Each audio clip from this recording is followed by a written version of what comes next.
Hi, this is Frederick John. I'm here with my Raspberry Pi. This is the same unit in the same case that I installed the fan on in the recent post. Right now I have the top layer of the fan taken off. As you can see, I removed the top layer, and then I installed the screen. It's a 3.5 inch touchscreen right on top. The touchscreen works great. It's very quick and responsive. It's very accurate as to where I'm touching, and it's a very nice addition. It's fit very nice on the top here. As you can see, it's not overlapping anywhere.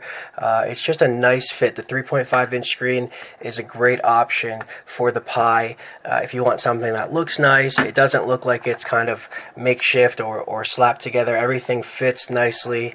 Now, one of the advantages also that I have is I have the Logitech here, which gives me the external keyboard, but also I don't need a mouse because my keyboard has the trackpad, and that works perfectly fine as well with the Raspberry Pi. So I can use my trackpad, I can use my touchscreen, my keyboard, and it makes everything really nice.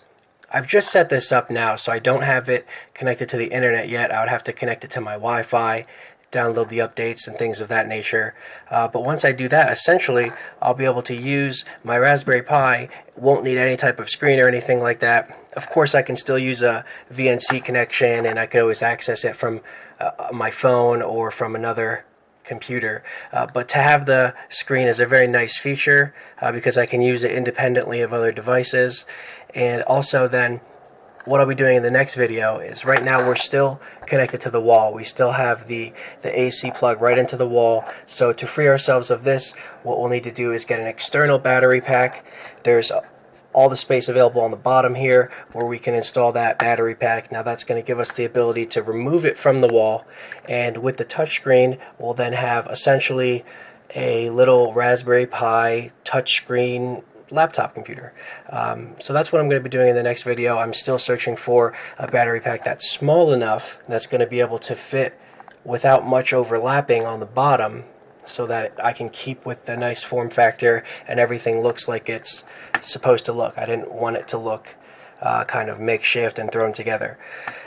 The touchscreen itself, the 3.5 inch, is small. I wanted to use it because, like I said, it fits excellent on top of the Pi. Everything is just very neat.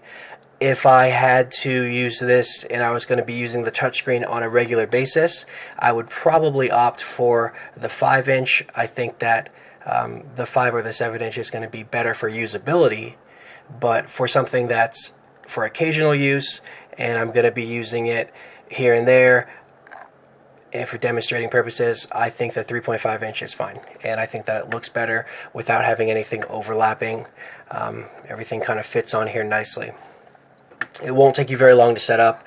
There's not that many hang-ups that you run into. You'll have to make sure that you have it set to display to the screen and not to the HDMI. We're not going to be using the HDMI port. We don't have any HDMI out, so you don't want the Pi looking for an external display. You want to make sure that it knows in the configuration settings that it knows it's going to be connecting to this LCD display.